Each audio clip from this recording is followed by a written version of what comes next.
मेरे गुरुदेव की महिमा बड़ी अद्भुत निराली है। मेरे गुरुदेव की महिमा बड़ी अद्भुत निराली है भर जाती वो सब झोली जो जन्मों से ही खाली है भर जाती वो सब झोली जो जन्मों से ही खाली हैं। यहाँ तम की नहीं सत्ता, यहाँ हर दिन दिवाली है। यहाँ तम की नहीं सत्ता, यहाँ हर दिन दिवाली है। भराया लोक अंतर में नजर में प्रेम लाली है। मेरे गुरुवर शिव त्रिपुरारी जिनकी महिमा भारी नजर में छा गए हैं के दिल में समा गए हैं। हो मेरे गुरुवर शिव त्रिपुरारी जिनकी महिमा भारी नजर में छा गए हैं के दिल में समा गए हैं। ओ मेरे प्यारे गुरुवर जीवन बना था संग्राम रे। ओ मेरे प्यारे गुरुवर जीवन बना था संग्राम रे।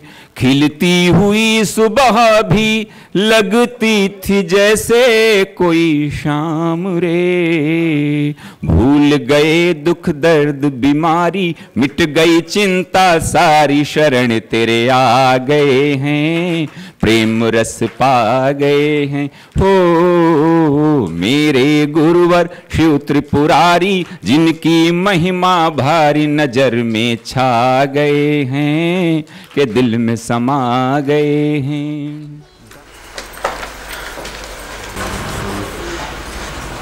कार्य कारण बद्धौ तौ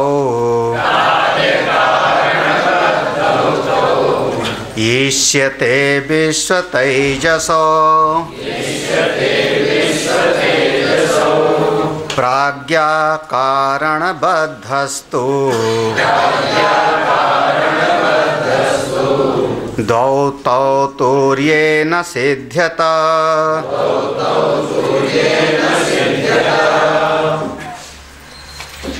मुख्य रूप से तीन अवस्था और तीनों अवस्थाओं का अभिमानी, उसको अलग अलग करके समझाने का प्रयास है। जागृत अवस्था, स्वप्न अवस्था, सुषुप्ति, तीनों में क्या फर्क है और जागृत अवस्था अभिमानी विश्व, स्वप्न अवस्था वाला तेजस, सुषुप्ति वाला प्राज्ञ, उसमें तीनों में क्या क्या फर्क है।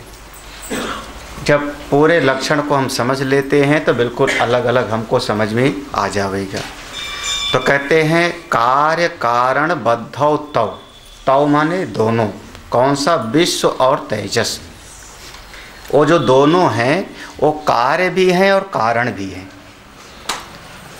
बीच का है। कार्य माने किसी से पैदा होते हैं और उनसे भी कुछ आगे पैदा होता है। जैसे स्वप्न में है, स्वप्न में हमने अगर कुछ देखा तो कारण है हमारे यहाँ की हृदय के धड़कन के बढ़ जाने का।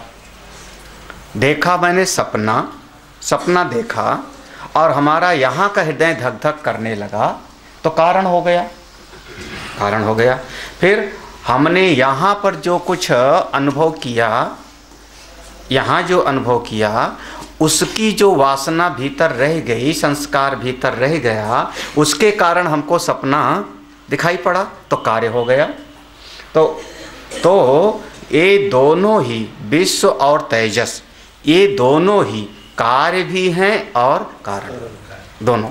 इनसे कुछ भाव पैदा होता है और ये भी किसी से पैदा होते हैं।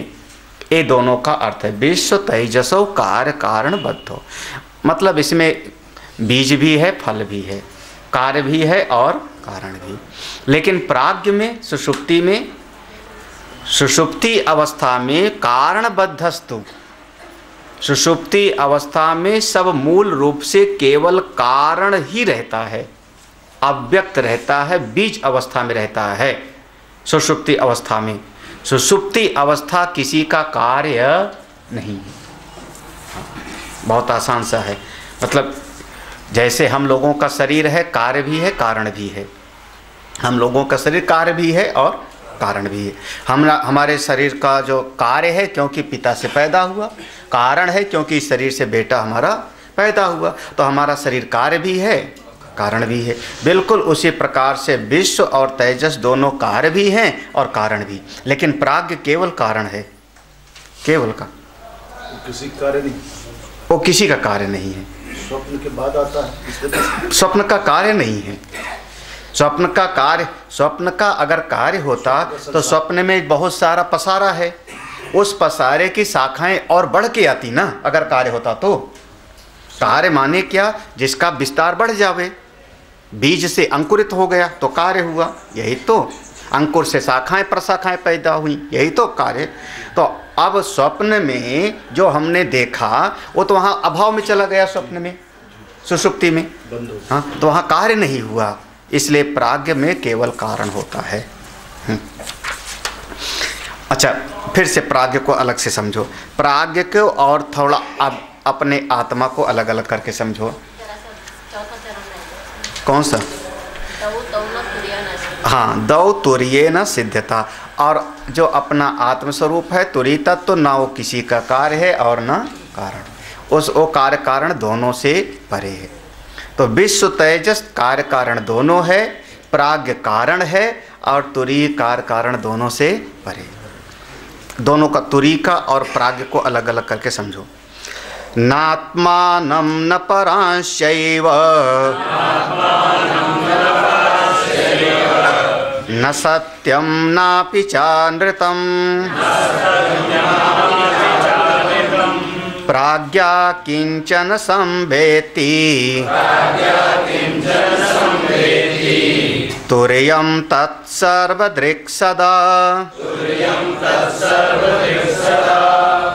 मूल रूप से यहाँ पर विचार उसका है जिन्होंने कहा सुषुप्ति ही समाधि है, वो प्राज्ञ को ही आत्मा कह देंगे। इस उपनिषद में प्राज्ञ को ईश्वर कहा है, आत्मा नहीं कहा है। बड़ा ध्यान से समझना, वहाँ पर प्राज्ञ को कहा है एष सर्वेश्वरः, एष सर्वज्ञः, एष अंतर्यामी, एष योनि।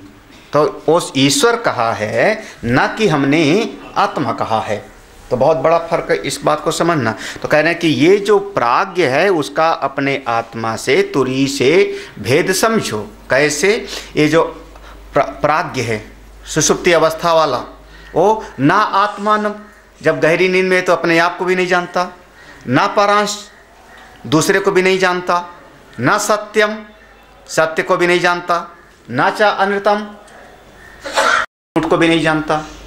तो प्राज्ञ क्या है? सुषुप्ति वाला, सुषुप्ति में जो अनुभव किया वो ना खुद को जाने, ना दूसरे को जाने, ना सत्य को जाने, ना असत्य को जाने, कुछ नहीं जानता, बस इतने कहता है मैं बड़े सुख से।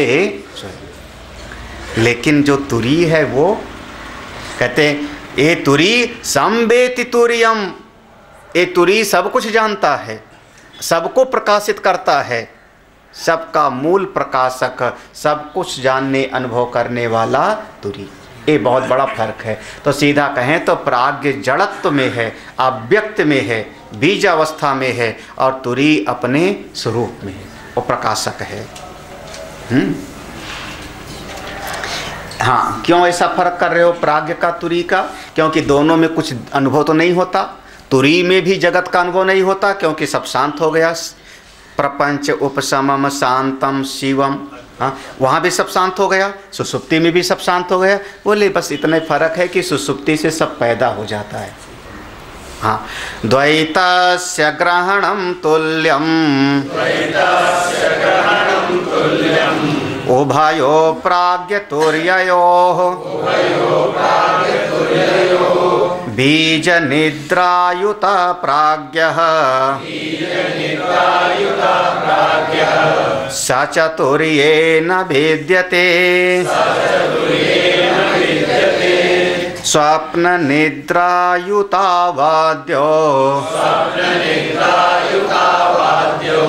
प्राज्ञस्त्व स्वप्न निद्रया न निद्रां नैव च स्वप्नम् तुर्ये पश्यन्ति निश्चिताः। कारिकात पर एक एक शब्द पर ध्यान देना। द्वैतस्य अग्रहणम तुल्यम, उभयो, उभयो माने दोनों में, जागृत में और स्वप्न में।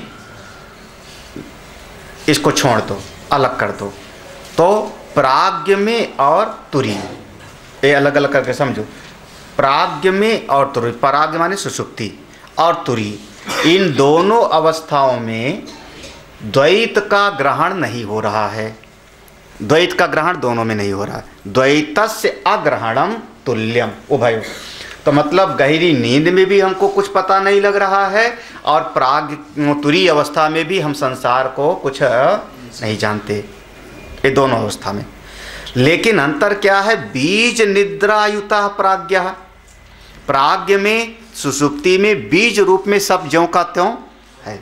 जैसे हम नींद से जगे तो हमको अपना चश्मा, अपना लोटा, अपना कमरा सब हमको ज्यों का त्यों याद। तुरीय तत्व में बीज अवस्था में भी वो चीज नहीं, ये फर्क है प्राज्ञ में और तुरीय में। तुरीय तत्व में बीजावस्था गायब है, वहाँ ये द्वैत का कोई बीज नहीं है, संसार का कोई बीज नहीं है।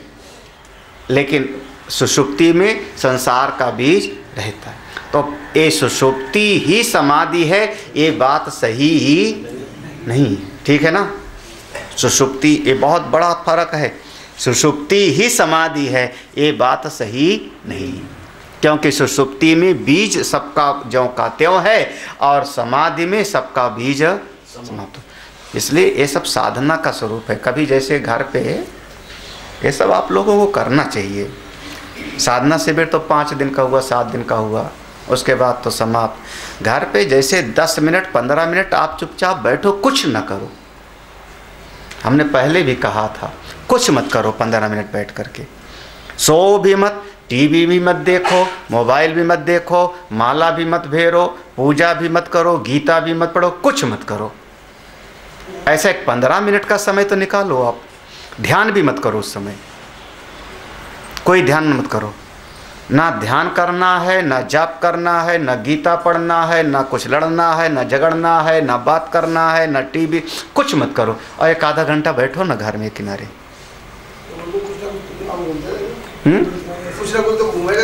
हाँ, जिस दिन उन्हें घूमेगा सिद्ध हो जाओगे ना, यही तो है ना भाई। सीखने वाला बच्चा जो है ब्रेक की जगह पर क्लच दबा देगा, गियर दबा देगा, एक्सीलेटर दबा देगा, यही तो होगा। तो शुरुआत में तो घूमेगा। जब जिस दिन चुपचाप बैठे रहो और दिमाग ना घूमे तो आप सिद्ध हो जाओगे, वही तो साथ समाधि हो जाएगी। वही उसी के लिए तो हम प्रयास कर रहे हैं। अभी आप 15 मिनट में कह रहा हूँ बैठोगे, 15 मिनट में अगर 2 मिनट भी ऐसी स्थिति आ जावे कि आप बिल्कुल दिमाग भी नहीं चला कहीं पर, 2 मिनट भी आ जावे, 1 मिनट भी आ जावे, तो आपको एक क्लू तो मिल गया ना आगे बढ़ने का। उस समय को आप एक्सटेंड कर सकते हो, बढ़ा सकते हो। जो 1 मिनट हो सकता है वो 1 घंटा भी हो सकता है, 1 दिन भी हो सकता है।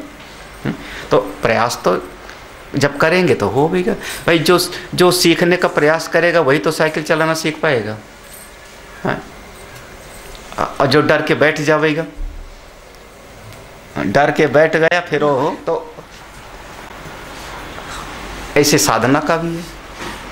साधना आज मन बस में नहीं हो रहा है, लेकिन डर के बैठ मत जाओ, ध्यान छोड़ मत दो, साधना को छोड़ मत दो, लगे रहो, लगे रहो।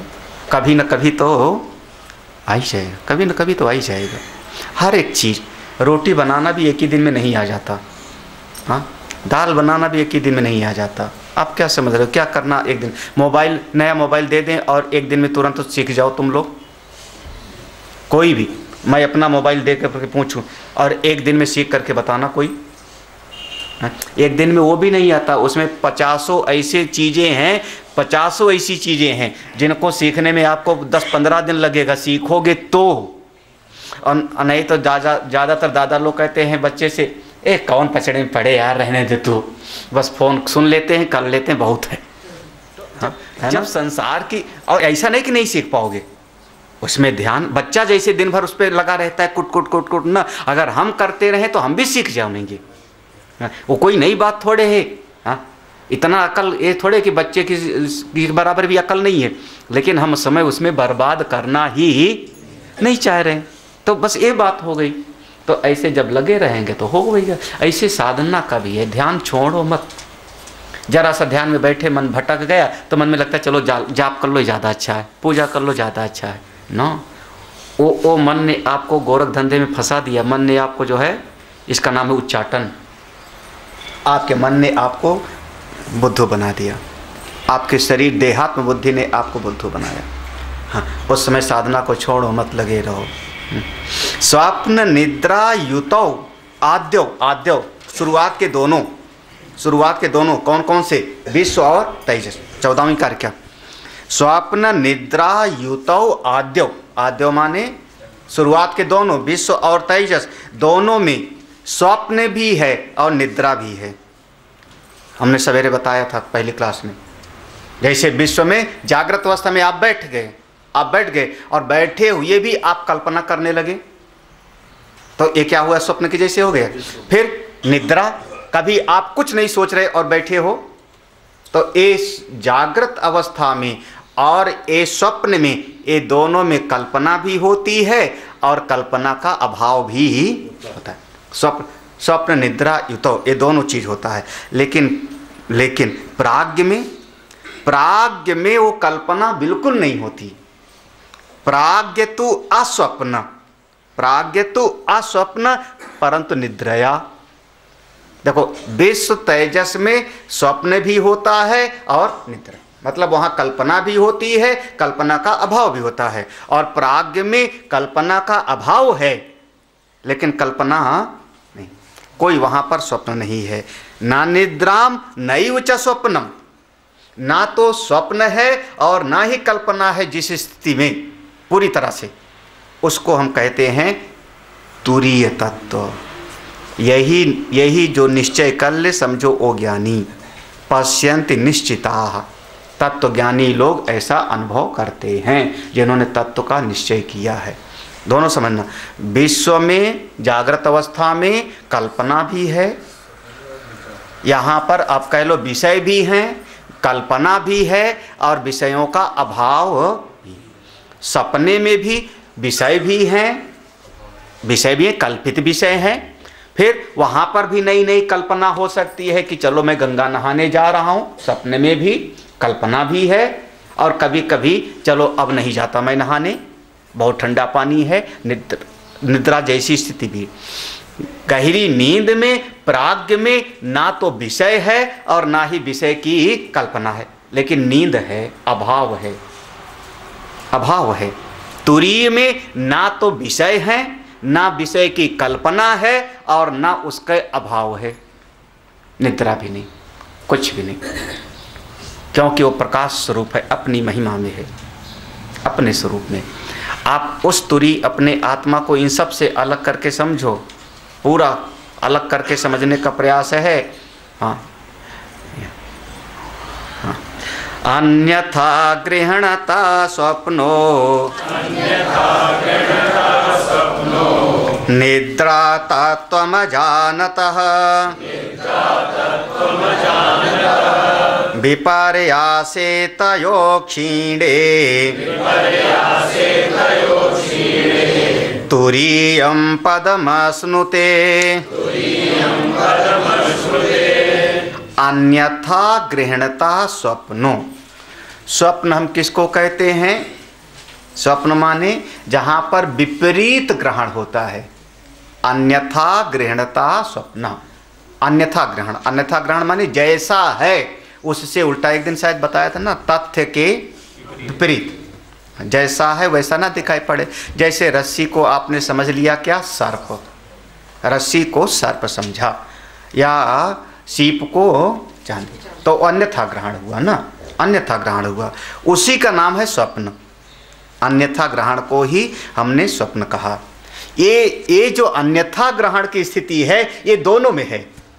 किसमें? जागृत में भी और स्वप्न में। ठीक है ना? हाँ, जैसे पहले हमने दो भेद किया था, दर्शन और दर्शन। हाँ, यहाँ पर अब दोनों को अलग अलग। अन्यथा ग्रहण जागृत में भी है और स्वप्न में भी है, और निद्रा में भी। निद्रा में अग्रहण है। निद्रा तत्वम अजानतः, निद्रावस्थिता में प्राज्ञ में अग्रहण की स्थिति है। अब दो शब्द प्रयोग कर रहे हैं, अन्यथा ग्रहण और अग्रहण। ठीक है, जहां कुछ ग्रहण नहीं होता उसका नाम निद्रा प्राज्ञ, जहां अन्यथा ग्रहण होता है उसका नाम विश्व और तेजस। तुरी तत्व में जब अन्यथा ग्रहण भी चला गया, अग्रहण की स्थिति भी चली गई, तब विपर्यास से माने ये दोनों चला गया, दोनों को किनारे कर दिया। दोनों को अन्यथा ग्रहण और अग्रहण दोनों चला गया। दोनों के क्षीण होने पर तुरीयम पदम अस्मि, तुरी पद की प्राप्ति होती है। आसान नहीं है। हाँ, आसान नहीं है। हाँ, कोई शहद नहीं है कि चम्मच में रख के घुट्टी पिला देवें गुरुजी। हाँ ना, कोई नहीं बेड़ा पार कर पाएगा जब तक इसको नहीं समझोगे। चाहे जितना आप स्वर्ग देवलोक नरक चाहे जहां भटको, समझना खुद को पड़ेगा, दूसरे रास्ता बताएंगे। गुरु जी लोग शास्त्र और संत मार्गदर्शक हैं, ये उपाय बताते हैं, करना तो आपको पड़ेगा। आप क्यों अच्छा आप इतने दिन से सिखा रहे हो, आसन में बैठना काहे नहीं सिखा पाए सबको? आसन में बैठना काहे नहीं सिखा पाए? अरे भाई, जैसे तुम पद्मासन पे बैठते हो ध्यान में, सिखा के दिखाओ। हाँ बिल्कुल सही, क्योंकि जब किसी आप रास्ता बता सकते हो, उपाय बता सकते हो, करना तो सामने वाले को पड़ेगा। तो शास्त्र और संत रास्ता बताएंगे, करना आपको पड़ेगा। सहज जैसे घुट्टी नहीं पिला देंगे। हम यहीं पर चूक जाते हैं, ज्ञान वाला पिला दो महाराज, काफ़ी क्लियर हो गया तो आगे बढ़ जाएंगे। लेकिन 84 लाख योनियों में भटकते भटकते तो क्लियर नहीं हुआ था, अब हुआ ना। यही ईश्वर की कृपा है, इससे बड़ी और कृपा क्या होगी कि कुछ समझ में तो बात आती। अनादि मायया सुप्तो यदा जीवा प्रबुध्यते अजम अनिद्रम स्वप्नम अद्वैतं बोध्यते तदा। ये महापुरुषों के बीच में एक कारिका बहुत प्रसिद्ध है। यहाँ की 3-4 कारिकाएँ लगातार दोहराई जाती हैं। विद्वत समाज में, ज्ञानियों के समाज में ये लगातार कारिका बात बात में दोहराई जाती है। जैसे बात बात में आप लोग गीता दोहराते हो, कर्मण्येवाधिकारस्ते, हाँ, यदा यदा ही धर्मस्य। जैसे रामायण की चौपाई बार बार दोहराते हो, होई है सोई जो राम रच राखा, मंगल भवन मंगल है। वैसे लगातार ज्ञानियों के बीच में ये कारिकाएँ दोहराई जाती, इतनी गंभीरतम है।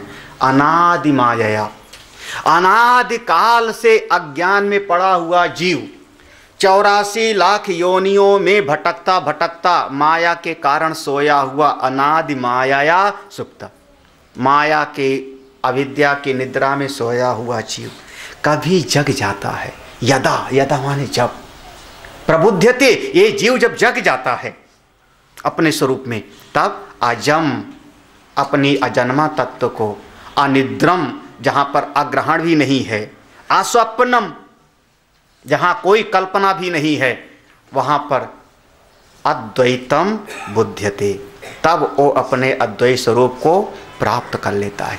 तब एक लाइन पढ़ना चाहेंगे, इसका एक लाइन थोड़ा ध्यान देना।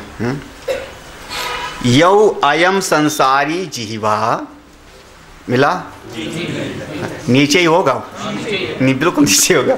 यह अयम संसारी जीवा, जिसको संसारी जीव आप समझ रहे हो, जो जीव है, सा उभय लक्षणेन तत्व अप्रतिबोध रूपेण, उभय लक्षणेन कौन सा, एक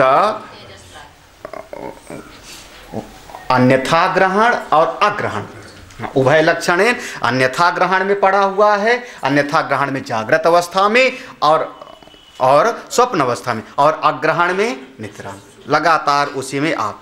तो दोनों में क्या है, तत्व अप्रतिबोध रूपेण, वहां तत्व का ज्ञान नहीं है दोनों में, अन्यथा ग्रहण में भी तत्व का ज्ञान नहीं और अग्रहण में भी तत्व का ज्ञान नहीं। बीज आत्मना, वो जो बीज है उसके संसरण का वो ज्यों का त्यों पड़ा हुआ है, परिणाम स्वरूप अनादिकाल प्रवृत्ति, हाँ अन्यथा ग्रहण लक्षणेन चा अनादिकाल प्रवृत्ति, अनादिकाल से चला हुआ जीव माया लक्षणेन, माया के कारण स्वप्नेन, अब बंधा कैसे, देखो संसारी जीव कैसा है, मम अयम पिता पुत्रो अयम, ये मेरे पिता है मैं इनका पुत्र, ये अज्ञान का लक्षण है, माया के कारण, ये माया के कारण माने बैठा है। मम अयम पिता, ये मेरे पिता हैं, मैं इनका पुत्र हूं। अयम नपता क्षेत्रम, अयम नपता, नपता माने नाती, ये मेरा नाती है। कौन कह रहा है, माया लक्षणेन अनादिकाल प्रवृत्तेन, अनादिकाल से जो माया के वशीभूत है बेचारा वो जीव कह रहा है ये मेरे पिता, ये मेरा पुत्र और ये मेरा नाती।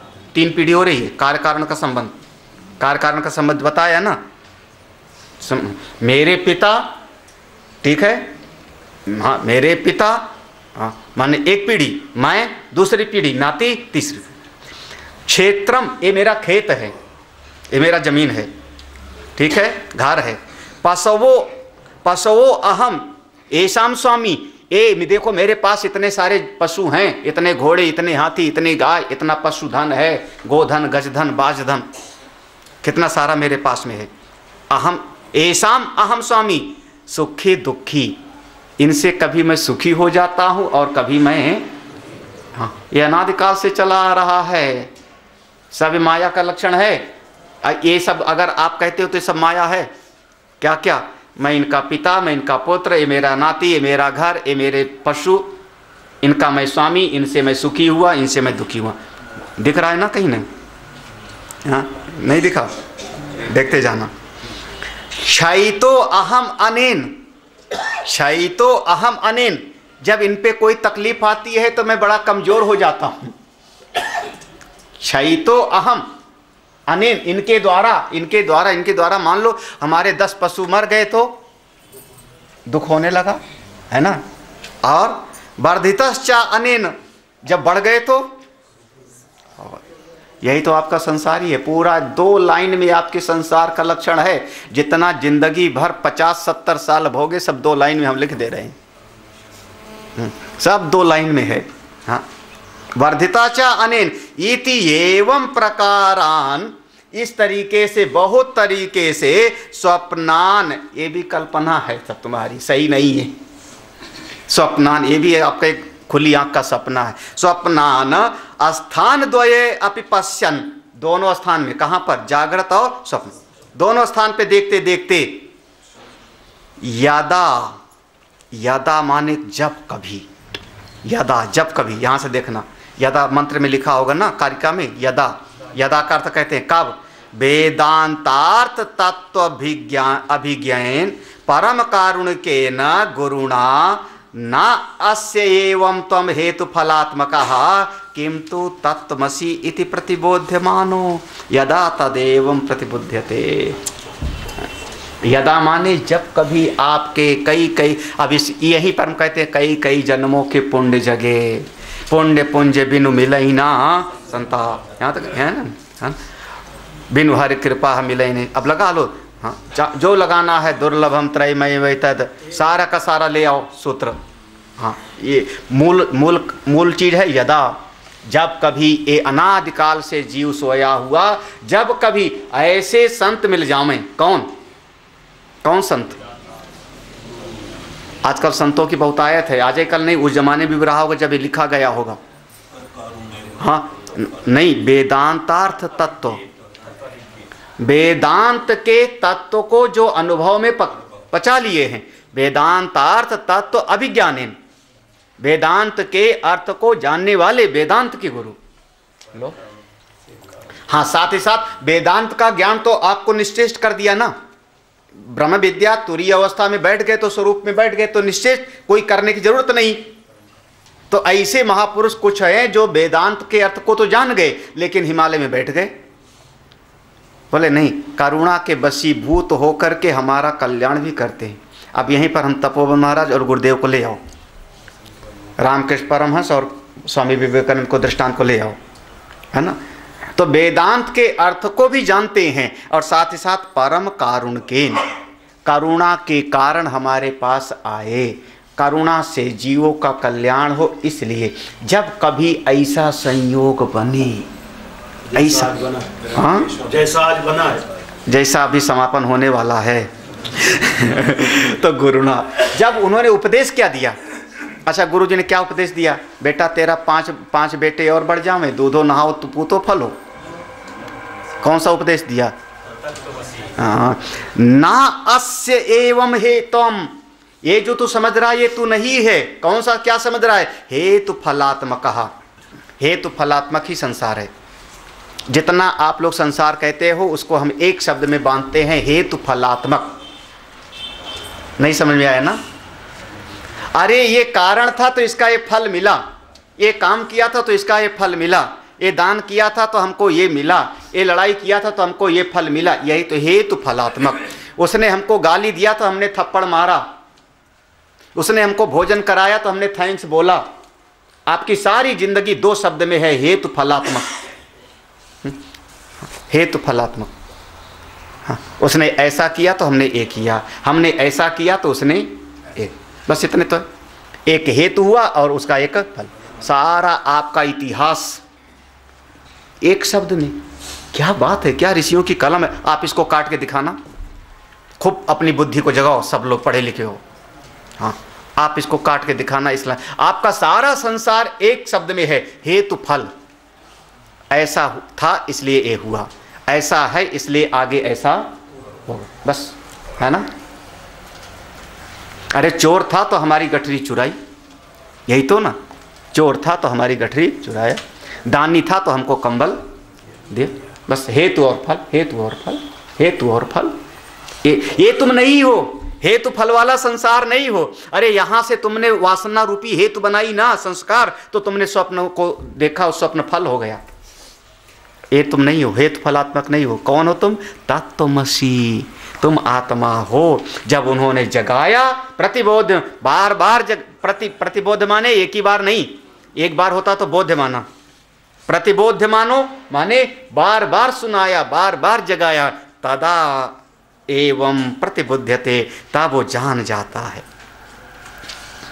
हाँ, जब जान जाता है तब कहता, अरे कैसे मैं हो सकता हूं, संसारी नहीं हूं ना, कथम ना अस्मिन् बाह्यम अभ्यंतरम वा जन्मादि भाव विकारो अस्ति अतो अजा स बाह्याभ्यंतरो ही अजा इति श्रुते सर्वभाव विकार वर्जितम इत्यर्थः। अरे मैं संसारी नहीं हूँ, मैं कौन हूँ? अजा, अनिद्रम, अस्वप्नम, मैं अद्वैत स्वरूप उतरी तत्व हूँ। कभी ईश्वर की कृपा हो तो। एक कारिका महापुरुषों में बहुत प्रसिद्ध है, इस पर प्रवचन करना हो गए तो हम लोगों को सत्संग में 1-2 घंटा 3 घंटा चाहिए, है ना, एक एक शब्द पर। अनादि, अनादि माने क्या? माया क्या? जीवः सुप्तः प्रबुध्यते, एक एक शब्द जो है। हाँ? अच्छा, ये प्रपंच को कैसे भगाऊं, हाँ, है ना, ये संसार से कैसे छूटूं? अब महापुरुष लोग इसकी बड़ी कहानी सुनाते हैं। संसार ने आपको पकड़ा है क्या? हाँ, हमने पकड़ा। तुमने वो बंदर की कहानी सुनावेंगे, चना पकड़ लिया, या जो है वो लकड़ी का पेड़ हाँ, या तो नहीं लकड़ी, वो रामकृष्ण परमहंस पेड़ को पकड़ के लटक गए, पेड़ ने पकड़ रखा है, पेड़ ने पकड़ रखा है, संसार है। वो गाय वाला जो आप कहते हैं बांधे हैं गाय, हाँ, वो कहने लगे हम गाय बांधे हैं। तो फिर गाय कहाँ बांधी है? हाँ, जरा सा रस्सी टूट जाए तो भाग जाती है, मैं दौड़ता हूँ उसके पीछे। है? तो एक अदृश्य रस्सी से गाय ने हमको बांध रखा है ना। गाय की रस्सी टूट जावे तो गाय आपके पीछे नहीं दौड़ेगी, फिर गाय के पीछे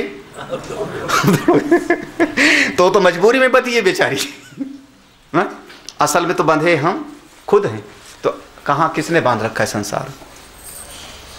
अच्छा, संसार होवेगा तब ना बांधेगा। चलो, संसार होवेगा तब ना, रस्सी होवेगा ना तब बांधेगा। संसार होगा तब ना बांधेगा। संसार है क्या? सब मानसिक कल्पना, अपने नासमझी से बंधे हुए हो। क्यों? अगर मान लो यहाँ पर आना होवे तो कौन रोक सकता है? हमको सत्संग सुनना हो तो कौन रोक सकता है? आपकी नासमझी है कि लोग क्या कहेंगे। घर पे मेहमान आने वाला था, छोड़ के चले गए, बताओ लोग क्या कहें। बस ये क्या है? हाँ? और लोग क्या कहेंगे इसकी कोई गारंटी है क्या? आप वो लोग आ जावे, आप खिलाओ पिलाओ, तो क्या समझ रहे हो कि आपको लोग कहें नहीं कहेंगे? हाँ, कहने वाले सब में कहेंगे। तो हाँ, आप बढ़िया उनकी सेवा करो ना, बढ़िया सेवा करो, लोगों की बढ़िया सेवा कर दो। जब चलेंगे बड़ा दिखावा कर रहे थे, हाँ, बड़ा अपने धन का गर्व दिखा रहे थे, वैभव दिखा रहे थे, हाँ, और ना खिलाओ और चले जाओ उचावे, तब जाते जाते कहेंगे बताओ जरा सा स्वागत भी नहीं। लोग तो आपको दोनों तरीके से आप बोलेंगे। हाँ, तो फिर ये बताओ, बड़े भगत जी बने हैं, सत्संगी बने हैं, जब हमारा आने का था तभी उनको सत्संग में चले गए, बड़े सत्संगी। आइए स्वामी जी, है ना? किसने बांधा आपको? मैं नहीं बांधता, मैं नहीं रुकता। कारिका पढ़ो, बढ़िया कारिका है, बहुत बढ़िया। ये दुनिया सब कल्पना है, कोई किसी ने बांध नहीं रखा तुमको। अच्छा, मैंने बांध रखा है क्या आपको कि आप ध्यान में आओ ही जबरदस्ती, सत्संग में बैठो जबरदस्ती? बांध रखा है क्या? मर्जी हो बैठो, मर्जी हो बैठो। किसने बांध रखा है इस जगत में? हाँ, तो यहाँ कोई किसी को बांध नहीं रखा, केवल बंधा है तो अपने नासमझी से। प्रपंचो यदि विद्येत निवर्तेत न संशयः माया मात्रमिदं द्वैतम् अद्वैतं परमार्थतः विकल्पो विनिवर्तेत कल्पितो यदि केनचित् उपदेशादयं वादो ज्ञाते द्वैतं न विद्यते। ये दोनों कारिका बहुत प्रसिद्ध हैं। वो पहले वाली ये महात्मा लोग ऐसे बात बात में बोलते रहते हैं, जब ज्ञानी लोग बैठते हैं तो ये सब बात बात में बोलते रहते हैं, जैसे आप लोग बात बात में रामायण और गीता का बोलते हो। ऐसे प्रपंचो यदि विद्येत, अगर ये प्रपंच होता तो मैं इसको मिटा देता बेटा। जो आप कह रहे हो ना, गुरु जी कृपा करो, अपार संसार समुद्र मध्य, अगर ये प्रपंच होता ना तो मैं तलवार से काट देता। निवर्तेत न संशया, मैं मिटा देता। असल में तो तुम्हारे मन ने बनाया है ना, जब बनाया तुम्हारे मन ने है तो मिटाएगा कौन? हाँ, तो गुरु जी कैसे मिटा देंगे? वो रास्ता बताएंगे ना। प्रपंचो यदि विद्येत, अगर प्रपंच होता तब तो मिटता ना। प्रपंच तो है, गुरु जी की नज़र में तो है ही नहीं। अच्छा समझो, गुरु जी बैठे, गुरु और चेला राम बैठे। चेला राम दुखी है संसार से, महाराज ये संसार का 5 महाभूत के लोग हमको बहुत सता रहे हैं। गुरु जी की नज़र में एक अद्वैत है, अद्वैतम शिवम चतुर्थम मनते। हाँ, शिष्य कह रहा है ये प्रपंच मुझको सता रहा है। गुरु कह रहे हैं बेटा ये प्रपंच है कहाँ? यहाँ तो सब शिवम अद्वैतम चतुर्थम। देखो अब दोनों की बात है, किसको मिटाया जाए? तो अगर जो दुखी है, जो कष्ट हो रहा है वो हमारे मन के कारण ना। वो शिष्य ने मन में अपने तमाम तरह का जंजाल बनाया है, तो उसको अपने मन के जंजाल को खुद मिटाना पड़ेगा। हाँ, अगर बाहर से कोई बंधन होता तो हम काट देते। प्रपंचो यदि विद्येत, विद्येत माने होता तो निवर्तक, मैं उसको काट देता। लेकिन ये सब का सब माया मात्रम इदम, ये सब का सब माया मात्र है। इसलिए अद्वैतम परमार्थतः, परम सत्य तो केवल अद्वैत है। जब ये कहा महाराज पिता पुत्र भी माया, नाती पोता भी माया, मेरा पशु घर भी ये भी माया, मेरे धन आदि भी माया, जब ये कहा तो शिष्य ने कहा फिर गुरु और चेला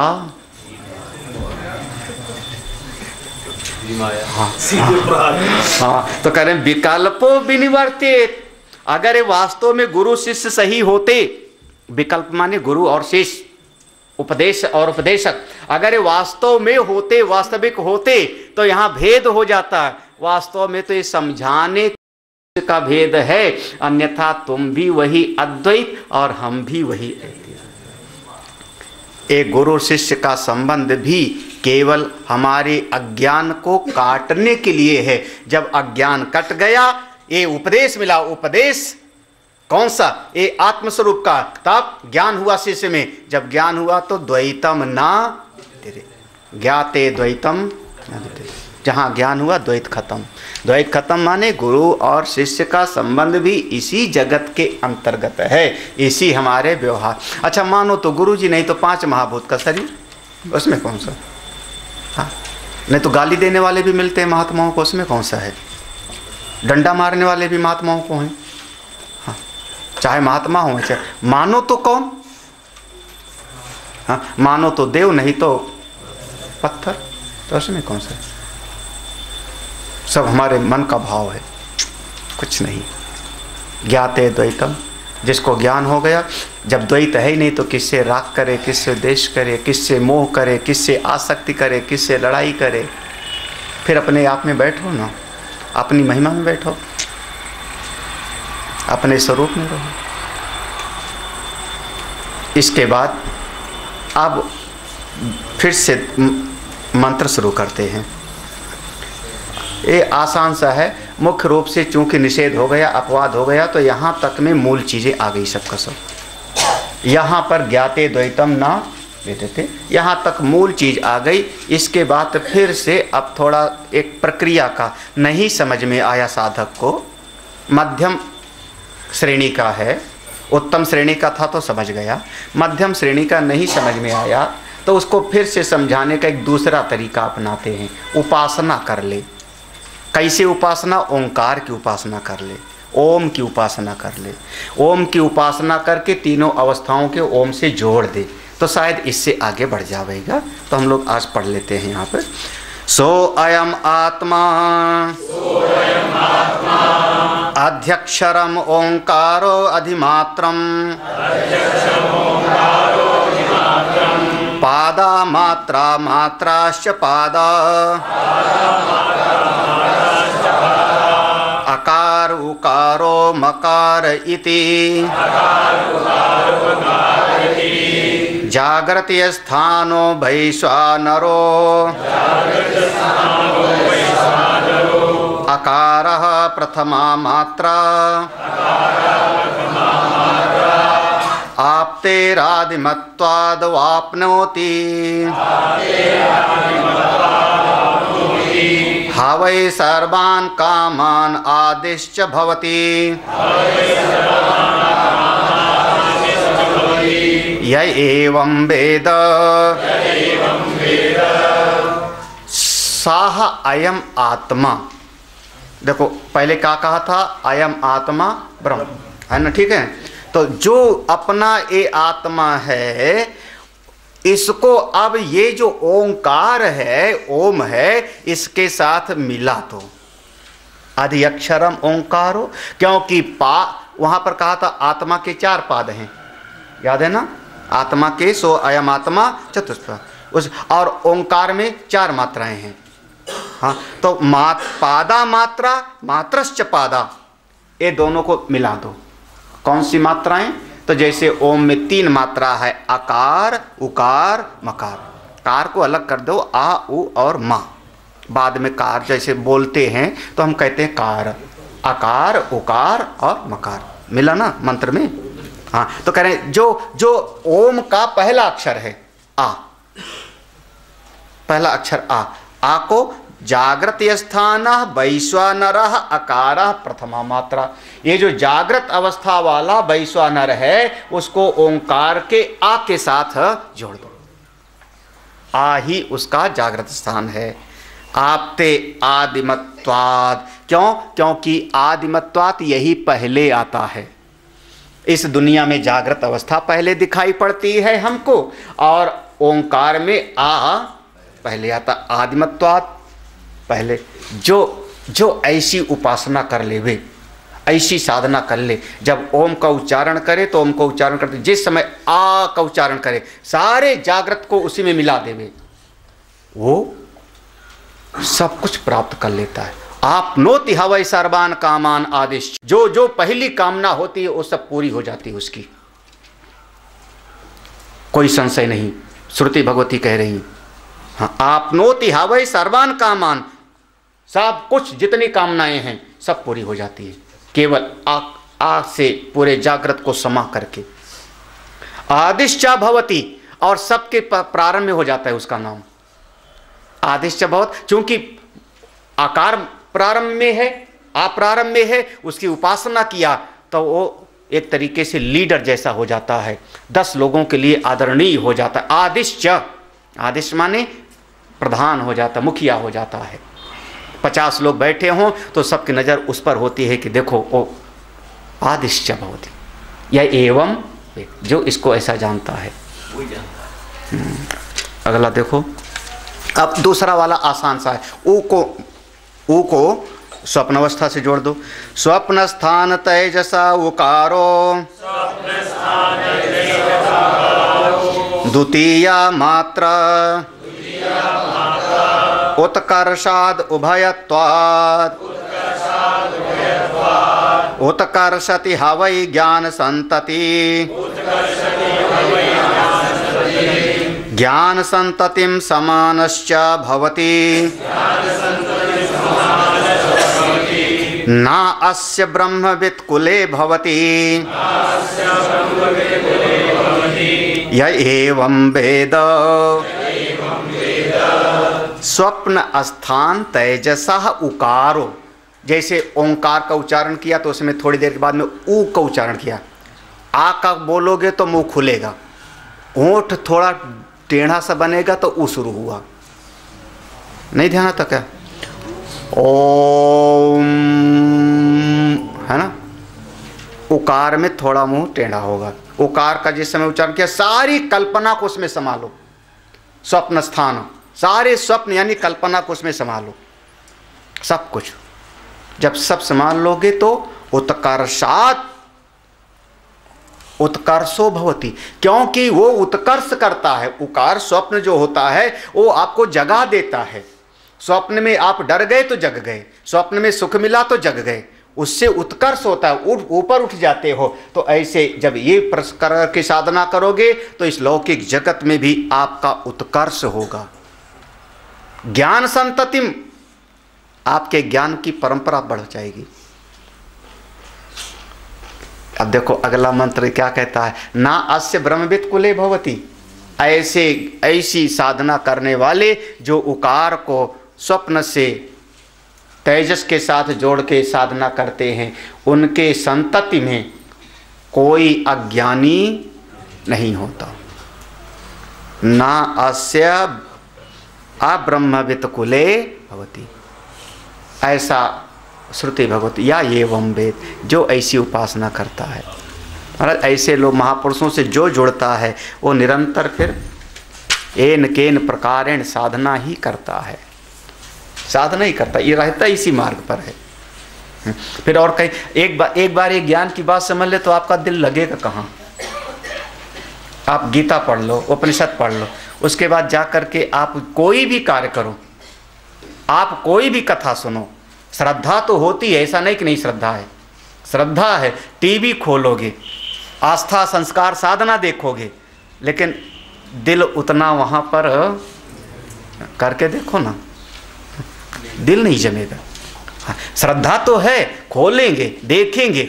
क्यों? क्योंकि फिर अगर वो ढूंढेंगे इसमें कौन ऐसा है जो कोई वेद का मंत्र बोलता है, कौन ऐसा है जो ज्ञान की बात बताता है ना। यही तो कर, चैनल बदलोगे, धीरे धीरे कभी न कभी आप भी आगे ना। अस्य ब्रह्म अब्रह्मविद कुले भवति, ऐसे के परिवार में कोई अज्ञानी नहीं होता। तीसरे वाले को भी, मकार को भी जोड़ लो। सुषुप्त स्थान प्राज्ञो मकारः, तृतीया मात्रा मितेर पीतेर वा मिनोति हावा इदगुम सर्वम् अपीतिश्च भवति य एवं वेद। जब दोनों होठ मिल जाते हैं तो माँ का उच्चारण होता है, आ उ और माँ। तो सुषुप्त स्थान प्राज्ञ, जब माँ का उच्चारण हुआ तो उसमें सारा का सारा अभाव को, जो नहीं है हमारे पास, निद्रा को, सुषुप्ति को उसमें मिला लो। ये तीसरा मात्रा है, ये तीसरा पाद है प्राज्ञ, और तीसरी मात्रा है मकार। इन दोनों को एक कर दो। होता क्या है सुषुप्ति? ये सबको अपीतेरवा, सबको अपने भीतर पी लेता है, समा लेता है। सुषुप्ति प्राज्ञ सबको अपने भीतर समा लेता है ना, यानी सारे जगत को मिनोती, माप लेता है। तो जो ऐसी उपासना करता है ना, जो इस प्रकार से उपासना करता है, सर्वम अपीतिश्चा, वो सबको अपने भीतर समा लेता है। उसका हृदय व्यापक हो जाता है, उसका हृदय विशाल। हृदय विशाल माने ये वाला हृदय नहीं विशाल हो जाता, नहीं तो कहो हार्ट बढ़ गया ना। व्यापक हृदय, विशाल हृदय, समझ तो रहे हो ना। इसको हम कहते हैं वाणी से ज्ञानी नहीं बनना है। नहीं है तो बोलने की जरूरत ही नहीं है। एक्सेप्ट करो, हाँ हमारे भीतर भेद बुद्धि है, हमारे भीतर अभी ना समझी है, हम इसको स्वीकार करते हैं, आगे बढ़ेंगे, साधना करेंगे, कर लेंगे। सारभम अपीतिश्च, वो सबको समा लेता है। कौन? जो मकार की साधना करता है। सारभम अपी, सबको समा लेता है अपने भीतर। या एवं वेद, जो ऐसा जानता है, उसके लिए फिर कोई पराया रह ही नहीं जाता। कोई पराया नहीं, सब मेरे अपने, सब मेरे अपने।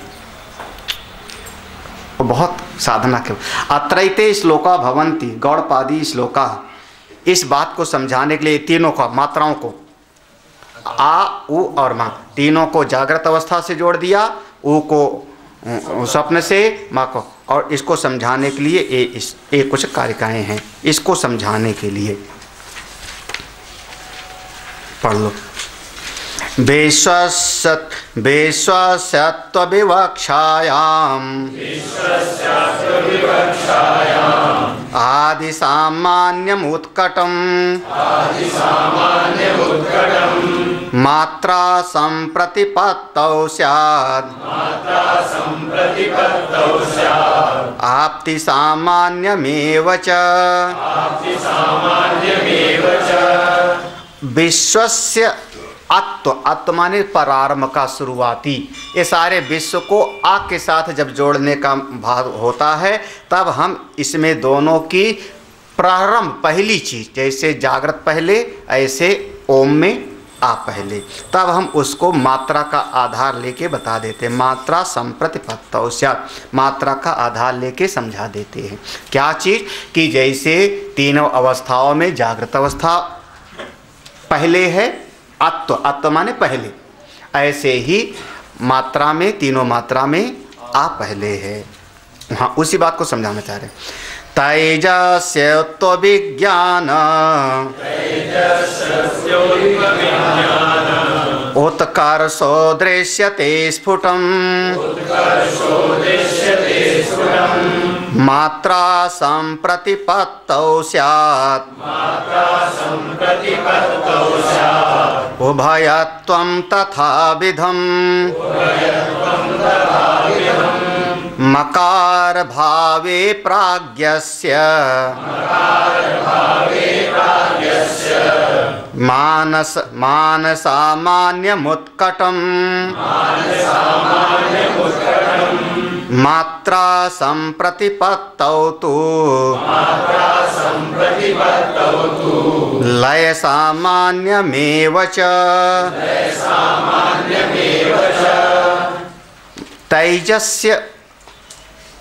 तेजस उत्व विज्ञान। अब तेजस में जो ऊ का उकार को जोड़ने की जो बात है, उत्व, यहाँ अत्व नहीं बल्कि उत्व, तो जो तेजस को ऊ से जोड़ने का मतलब है दोनों में दृश्य उत्कर्ष दिखाई पड़ता है। उत्कर्षो दृश्यते, उत्कर्ष, उत्कर्ष माने स्वप्न से आप जग जाते हो, उत्कर्ष हो गया। ऐसे ही ऊ को बोलोगे तो ऊ के बाद में फिर आप मकार की तरफ जाओगे, माँ बोलोगे या तो कोई और शब्द का उच्चारण करो। दोनों में सामान्यता है। मात्रा संप्रतिपत्तो, मात्रा से और पाद से, मात्रा और पाद दोनों में समानता। कैसे? पाद में तेजस और मात्रा में उकार, दोनों का एकत्व है। देखो इसलिए भाष्य भी ज़्यादा नहीं होगा, एक एक लाइन में लिखा होगा भाष्य में, नीचे भाष्य में भी एक एक लाइन में लिख दिया होगा। ऐसे मकार का भी मकार भावे प्राज्ञस, जो ओम में माँ है उसको प्राज्ञ के साथ जोड़ दिया। सामान्यम, क्योंकि दोनों में एक समानता है। जब मकार को उच्चारण किया तो शांत हो गए और प्राज्ञ जब आया तो सबको अपने भीतर लीन कर लिया। लय सामान्यम ये होचा, तो मात्रा और पाद में समानता होने के कारण हमने उसको तीनों को जोड़ा। जागृत अवस्था विश्व को आ से, स्वप्न अवस्था को तेजस को ऊ से और सुषुप्ति अवस्था प्राज्ञ को मां से। अगली बात, अब अगला वाला कारिका ये भी बहुत प्रसिद्ध है। त्रिषु धामसु यत तुल्यम सामान्यम वेति निश्चितः सपूज्य सर्वभूतानां वन्द्यश्चैव महामुनिः अकारो नयते विश्वम् उकारश्चापि तैजसम् मकारश्च पुनः प्राज्ञम् नामात्रे विद्यते गति। देखो त्रिषु धामसु, तीनों धाम, कौन से तीन धाम? जागृत, स्वप्न और सुषुप्ति। त्रिषु धाम यत तुल्यम, जो उसके साथ बराबर है। क्या बराबर है? आ उ और माँ बराबर है। तो जो इसको जानता है अच्छी तरह से, वेद निश्चिता, जो इसको जान लेता है, इस ज्ञान को, जो इस रहस्य को जो जान लेता है, सा पूज्या सर्वभूतानाम, वो सारे प्राणियों में पूज्य हो जाता है। वन्द्यश्चैव, वंदनीय हो जाता है। जो ऐसा ज्ञान प्राप्त करे वही ज्ञानी, वो वंदनीय है हमारे लिए, वही महामुनि। भागवत में एक प्रसंग है, भागवत में प्रसंग है सती जी का और भगवान शिव जी का। स्कंद है चौथा स्कंद। जब सती जी ने जिद किया जाना चाहिए पिताजी के यज्ञ में, भगवान ने मना किया, तो सती जी ने कहा आखिर आपको न्योता क्यों नहीं दिया? जब सबको न्योता दिया तो आपको न्योता क्यों नहीं दिया? तब भगवान ने प्रयाग की घटना बताई कि एक समय पर देवताओं की सभा थी, जहाँ पर सब देवता इकट्ठे थे, मैं भी था। उस समय दक्ष प्रजापति आया था सभापति के पद पर, लेकिन हम खड़े नहीं हुए, उसको प्रणाम नहीं किया था। उस समय की दुश्मनी अभी भी मानता है, तो मेरे दुश्मनी के कारण तुमको भी न्योता नहीं दिया। ये रामायण में भी इस चौपाई को जरा सा किया है। हाँ, दुश्मनी मेरे कारण तुम हमारे प्रति तुम हो बिसराई। हाँ, तो हमसे दुश्मनी मानता है। तब सती जी ने जो कहा था, सती जी ने कहा वो मेरे पिता हैं। जब मेरे पिता हैं तो आपके ससुर हुए, तो ससुर तो हमेशा बंद नहीं होता है, तो आप प्रणाम क्यों नहीं किए? आपको प्रणाम करना चाहिए, गलती तो आपकी है। क्या बात है। आप पढ़ना वो भागवत में वो श्लोक है, कौन सा श्लोक है याद है? आपको प्रणाम करना चाहिए, आपके श्रेष्ठ, आपने प्रणाम क्यों नहीं किया? आपने प्रणाम क्यों नहीं? महाराज मुसीबत है कि ना, जिससे अपनापन होता है उसमें जो है क्या क्या आपको प्रणाम करना चाहिए था। तो भगवान ने कहा मैं किसको प्रणाम करता हूं ये तुमको बताता हूं, कौन प्रणाम करने लायक है वो बताता हूं। ना तो अभिमानी ने, मैं अभिमानी को प्रणाम नहीं करता, अज्ञानी को प्रणाम नहीं करता। पूज्य अज्ञानी नहीं होता, अभिमानी नहीं होता। वो भागवत का बहुत बढ़िया श्लोक है, आप सबके काम का, पढ़ना वहां पे। ना तो देहाभिमानी ने, जो इस देह में अपना अभिमान बनाए रखा है। हाँ, जोर से बोलो, जोर से बोलो। विद्या वपु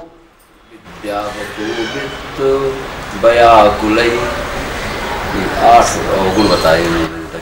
हाँ, जो जिसके भीतर 8 अवगुण है उसको हम प्रणाम नहीं करते। भले पद में बहुत बड़ा होए, सभापति के पद पे होवे तो क्या, पद को प्रणाम नहीं करते। जन्म से कहाँ किस कुल में पैदा हुआ प्रणाम, कम से कम ब्रह्म विद्या में समझना, जन्म से हम प्रणाम नहीं करते। पद से धन से प्रणाम नहीं करते। हमारा प्रणाम उसको है जो इस ज्ञान को धारण कर लेवे। तब हम कोई काक भुसुंडी को भी पूजा करते हैं। हाँ, सबसे बढ़िया वचन कौन बोले, मीठा वचन कौन बोले? 2 लोग, रामायण में लिखा, मधुर वचन बोलेउ कागा। कौन? कौवा। कैसा वचन बोला? कौवा मीठा बोलता है? नहीं बोला। हाँ, मधुर वचन बोलेउ कागा। क्या समझ रहे हो आप? वो बोलते मधुर वचन बोलेउ हनुमाना। है? तो हमारे लिए वो पूजनीय है जो भगवान से जुड़े, जो इस ज्ञान सा पूज्य सर्वभूता नाम वंदश्चैव महामुनि है। बस ये बात नहीं समझते तो क्या कहना, नहीं ज्ञान है तो फिर फंस जाते हैं।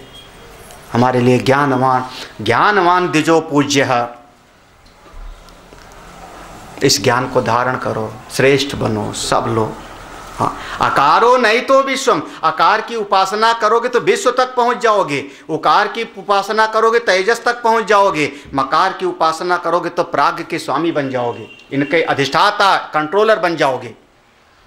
लेकिन अगर आप अमात्र की तरफ दृष्टि होगी तो आप स्वरूपनिष्ठ हो जाओगे, अपने आत्मस्वरूप में जाके विराजमान। अब चूंकि प्रसंग आया तो प्रसंग में अब अमात्र वाली चीज बता दे रहे हैं, आखिरी चीज।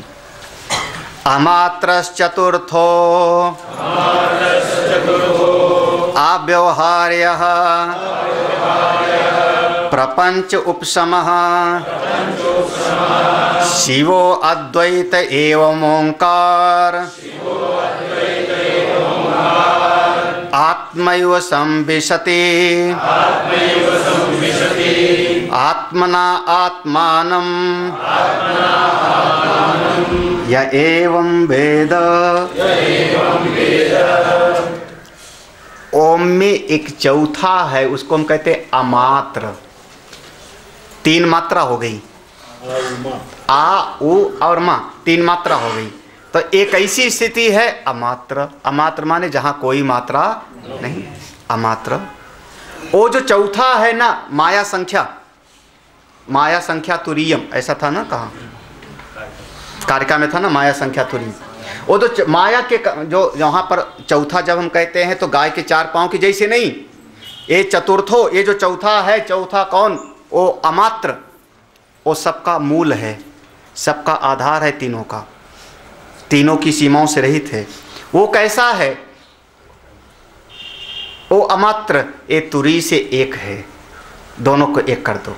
तुरी और अमात्र में कोई भेद नहीं। तो कैसा है? अव्यवहार है उसका। अब देखो वो वाला मंत्र पूरा ज्यों का तो यहाँ पर इकट्ठा कर लो, जो पहले पढ़ा था 7वां मंत्र। अपवाद वाला। हाँ, प्रपंच उपशमः अदृष्टा अव्यवहार्य अग्राह्य अलक्षणा अचिंत्यम अव्यपदेश्यम। हाँ, एकात्म प्रत्यय सारम पढ़ा था। प्रपंच उपशमम शिवम अद्वैतम चतुर्थम मन्यन्ते सा आत्मा सा विज्ञेय। वहाँ देखो, अव्यवहार्य प्रपंच उपशमः शिवो अद्वैत एवं, वही लाइन हो गई। वही शिव स्वरूप है, वही अद्वैत है, वही ओंकार है। जो ऐसी समझ, ऐसा विवेक प्राप्त करता है, आत्मना आत्मानम एव संविशति, अपनी आत्मा के द्वारा आत्मा में ही उसका प्रवेश हो जाता है। आत्मना आत्मानम एव, अपने आत्मा के द्वारा अपनी आत्मा में ही प्रवेश हो जाता है, अपने स्वरूप को प्राप्त कर लेता है। फिर उसका कोई ना जन्म ना मरण, पुनर्जन्म ना विद्यते या एवं, जो ऐसा जान लेता है, जो ऐसे जान लेता है।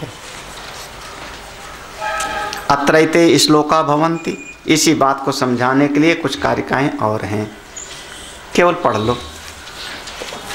ओंकारं पादसो विद्यात् पादामात्रा न संशयः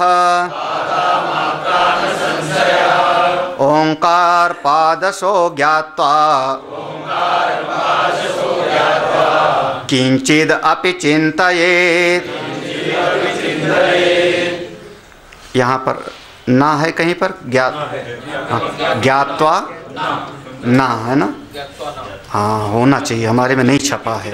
अच्छा, हमारे में इसमें नहीं है, वो थोड़ा सा अर्थ समझने में गड़बड़ लग रहा था। तो ओंकारम पादसो विद्यात्, विद्यात् माने जानो, जानना चाहिए। ओंकार को पाद से एक करके समझो। पादा मात्रा ना संशया, पाद और मात्रा के एकत्व करने में कोई संशय नहीं। जो ओंकार को पाद से एक करके जान लेता है, जान करके अपने स्वरूप में बैठ जाओ। ज्ञात्वा माने जान करके अपने स्वरूप में बैठ जाओ। न किंचिदपि चिंते। फिर अब देखो, ध्यान में मैंने बार बार बताया है, और समाधि की अवस्था में चले जाओ, अपने स्वरूप में रहो। न किंचिदपि चिंते। ओंकार को ही हम व्यवहार में प्रणव कह देते हैं। जब बोलचाल की भाषा में बात करनी होती है तो हम कहते हैं ओंकार की जाप मत करो, ओंकार का मतलब ये कहना, तो वहाँ पर ओंकार नहीं कहेंगे, वो गलत है भाई। जो पूजनीय होता है उसका बार बार नाम नहीं लिया जाता।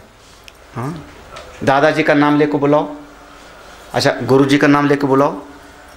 हाँ, माइक वाले, गुरु जी आज प्रवचन करेंगे स्वामी अभयानंद सरस्वती जी, अच्छा लगेगा।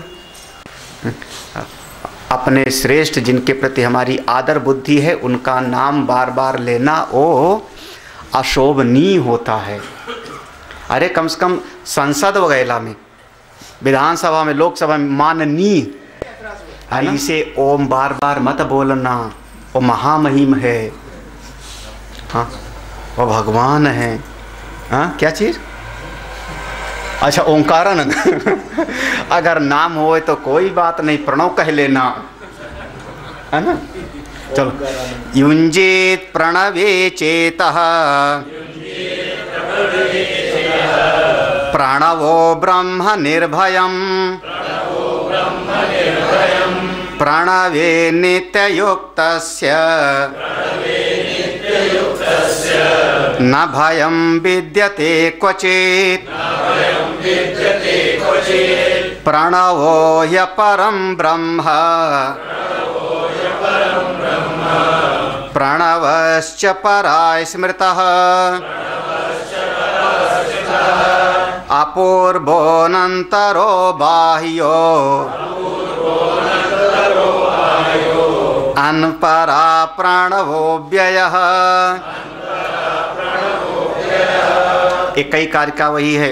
ओम को प्रणव के साथ समझो, बोलचाल में प्रणव, जैसे कहते हैं ना, एक असली नाम, एक बुलाने वाला घर का नाम। तो ओम का निक नेम, बुलाने का नाम है प्रणव। युंजित प्रणवे चेता, अपने चित्त को प्रणव से जोड़ो, क्योंकि प्रणव ब्रह्म ही निर्भय देने वाला है। जिसका मन प्रणव से जुड़ गया, प्रणवे नित्य युक्तस्य, जिसका हृदय प्रणव से जुड़ गया, प्रणव यानी वही ओम से, ब्रह्म से जुड़ गया, ना भयम विद्यते क्वचित, वो कभी किसी से डरता नहीं। प्रणवो ही अपरम ब्रह्म, प्रणव ही अपर ब्रह्म है, प्रणवश्चा पर, वही पर ब्रह्म है, पर ब्रह्म भी वही और अपर ब्रह्म, अपूर्वो अनंतरो, वही पहले है, वही विशेष है। अपूर्व, अपूर्व का कहते हैं उस, अपूर्व माने जो इसके जैसा कभी कोई और दूसरा हुआ ना हो, यही तो ना। तो ये बिल्कुल यूनिक है अपने आप में, वही अंदर है, वही बाहर है, जो कुछ है वो सब प्रणव ही है, जो कुछ है सब कुछ, सब कुछ में, सब कुछ माने सब। सर्वस्य प्रणवो यादि मध्यमन्तस्तथैव च एवं हि प्रणवं ज्ञात्वा व्यश्नुते तदनन्तरं प्रणवं हि ईश्वरं विद्यात्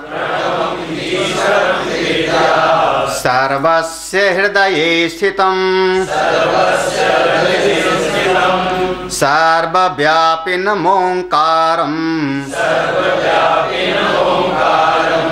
मत्वा धीरो न शोचति सर्वस्य ही आदि प्रणवः, सारे ब्रह्मांड का प्रारंभ प्रणव है।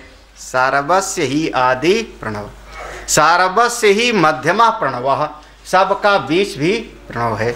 सर्वस्य ही अंतः प्रणव, यह मन में करके ले रहे हैं, सबका अंत भी प्रणव है। मतलब प्रारंभ, स्थिति, उत्पत्ति, स्थिति, प्रलय सब प्रणव मात्र है। एवं ही, इस प्रकार से जो प्रणव को जानता है वो अंत में प्रणव को ही रख लेते। क्या बढ़िया बात है, जैसा जो ज्ञान होगा वहीं पहुँचोगे। हाँ, गीता जी में शाम को आया था, जैसा जैसा भाव होगा वहीं पहुँचोगे। प्रणवो ही ईश्वरम, ये प्रणव ही, ओंकार ही ईश्वर है, ऐसा विद्यात जानो। प्रणवो ही ईश्वरम विद्यात, यही आपका ईश्वर है जिसको आप ईश्वर कहते हो। ये ईश्वर का सच्चा स्वरूप है, असली स्वरूप है। कहाँ रहता है? सर्वस्य हृदय स्थितम, सबके हृदय में लो, क्योंकि वो मात्र है ना, वहाँ पर अमात्र लाया ना, अमात्र और तुरी, तो कहाँ पर है वो सबका मूल तत्व है। सर्वव्यापिनम ओंकारम, ये प्रणव ओंकार एक है, सर्वव्यापी है, ऐसा जो जान लेता है उसके जीवन का शोक मोह समाप्त। मत तो अधीरो न, आप लोग संस्कृत पढ़ना तो आ गया ना। हाँ, अब इतना कठिन थोड़े लग रहा है, पढ़ते पढ़ते वो जैसे श्लोक पढ़ोगे तो अपने आप लगेगा इसका ये मतलब हो गया। मत्वा धीरो न सोचो, मत्वा माने जान करके, अनुभव करके, शोक नहीं करता। अंतिम कार्य का अमात्रोऽनंत मात्रश्च द्वैतस्योपशमः शिवः ओंकारो विदितो येन स मुनिर्नेतरो जनः। अमात्र, जिसने अमात्र को, अनंत मात्रा, अनंत मात्रा को भी, देखो अमात्र को भी माने तुरी को, अनंत मात्रा माने विश्व, तेजस और प्राज्ञ को भी, उन सबको जान लिया। आज से विश्व को जोड़ा, ओ से तेजस को जोड़ा, फिर माँ से प्राज्ञ, इसको भी जान लिया, और इन दोनों का मूल अमात्र को तुरी से जोड़ा, उसको भी जान लिया। उसके जीवन में द्वैतस्य उपशमः, द्वैत का अभाव, द्वैत गायब हो गया, और शिव दत्त को प्राप्त कर लिया। अद्वैतम शिवम चतुर्थम, जब ऐसे ओंकार को जान लिया, ओंकारो विदितो येन, येन जिस महापुरुष ने ऐसे ओंकार तत्व को जाना, सा मुनि, वही मुनि है, वही मुनि, सा मुनि, ना इतरो जना, संधि विच्छेद करना तो सा मुनि ही, धन ना धन इतर, इतर माने दूसरे, जो इस ओंकार के रहस्य को नहीं जाना वो अभी फिर मुनि नहीं है। अभी मनन नहीं किया, अभी चिंतन नहीं किया, अभी उसको बहुत चिंतन करना पड़ेगा। वैतथ्यम सर्वभावानां स्वप्नाहुर्मनीषिणा अंतस्थानात् भावानां संवृतत्वेन हेतुना। ओम भद्रं कर्णेभिः शृणुयाम देवा, भद्रं पश्येमाक्षभिर्यजत्राः, स्थिरैरङ्गैस्तुष्ट्वागुंसस्तनूभिः व्यशेम देवहितं यदायुः। स्वस्ति न इंद्रो वृद्धश्रवाः, स्वस्ति न पूषा विश्ववेदाः, स्वस्ति नस्तारक्षो अरिष्टनेमि, स्वस्ति नो बृहस्पतिर्दधातु। ओम शांति शांति शांति। ओम पूर्णमदः पूर्णमिदं पूर्णात् पूर्णमुदच्यते पूर्णस्य पूर्णमादाय पूर्णमेवावशिष्यते। ओम शांति शांति शांति। हरि ओम श्री गुरुभ्यो नमः। हरि ओम। ये निरंतर चिंतन मनन का विषय है। अपना लगाए रखो मन को जितना हो सके। मेरा यही आशीर्वाद है कि ये ज्ञान हृदय में उतरे। संसार, दो लाइन में अगर कहूँ तो पूरी ब्रह्म विद्या है। संसार की विस्मृति और अपने आत्मस्वरूप की स्मृति। कितना आप कर सकते हो? कितना? 1 आना, 2 आना, 10 आना, 16 आना, 10%, 20%, 100%। संसार की विस्मृति और अपने स्वरूप की स्मृति। जितना आप ये कर लोगे यही साधना आपकी होगी, यही वास्तविक साधना होगी। आप कोशिश करो घर पे जैसा हो सके आप लोग जाओ। मेरा यही आशीर्वाद है। यजमान को भी, बीके सिंह को भी, वंदना जी को भी, सभी लोगों ने जिन लोगों ने परिश्रम किया, मेरा आशीर्वाद है। आप सब लोग आके पढ़ो। ये ज्ञान वास्तविक ज्ञान है। यहाँ पर जिसको कहो कि खरा सोना 24 कैरेट का सोना है, यहाँ कोई मिलावट नहीं है। हम लोग जब रामायण भागवत सुनाएंगे तो उसमें मिलावट है, क्योंकि खरा सोना जो होता है वो अंगूठी बना के पहना नहीं जा सकता। वो 24 कैरेट से 22 कैरेट में लाया जाएगा। तांबा मिलाया जाता है, 18 कैरेट में बनाया जाएगा। वो ज्वेलर्स कहते हैं इसमें इतना % सोना है और बाकी तांबा है, कठोरता लाने के लिए। तो और बाकी सब जगह पर मिलावट होती है, लेकिन उपनिषद की ब्रह्म विद्या बिल्कुल खरा सोना है। यहाँ पर कोई एक नया पैसा भी कोई मिलावट नहीं है।